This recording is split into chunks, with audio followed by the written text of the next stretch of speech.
La guerre commerciale, toutefois, engagée depuis quelques mois, commence à peser lourdement sur l'économie mondiale. On va voir ça avec vous. D'abord dans le secteur industriel, fort ralentissement à la fois en Europe et en Asie. Oui, Pauline, on parle beaucoup de cette guerre commerciale sans jusqu'à présent en voir les effets. Bien, les effets, on commence déjà à les voir avec ces derniers chiffres qui viennent de paraître. Et c'est notamment l'activité des usines qui tourne au ralenti. C'est en particulier le cas en zone euro, mais aussi en Asie. Vous le voyez ici, d'abord en septembre, donc le mois dernier, c'est la plus faible croissance pour l'activité manufacturière en zone euro depuis 2 ans. C'est aussi le cas en particulier en Allemagne. L'Allemagne, vous savez, grand pays exportateur, première économie de la zone euro, elle en souffre beaucoup.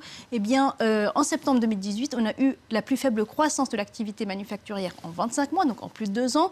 Recul des commandes à l'export, c'est ce qui explique donc ce ralentissement de l'activité des usines. C'est donc la plus forte baisse en 5 ans. Et c'est important pour l'Allemagne. Pourquoi? Parce que l'Allemagne a donc 20% de son PIB qui provient de l'industrie manufacturière. Et puis les autres pays de la zone euro sont également concernés, en particulier la France, l'Italie et donc l'Espagne. Ce sont les 4 premières économies de la zone euro, donc si on compte aussi l'Allemagne, qui sont concernées par ce ralentissement de l'activité dans les usines. Et puis en Asie, eh bien, la Chine est très impacté également. Après 15 mois de croissance de l'activité donc manufacturière, on voit un net ralentissement, une stagnation de l'activité en septembre, avec un recul des commandes également qui a donc un effet.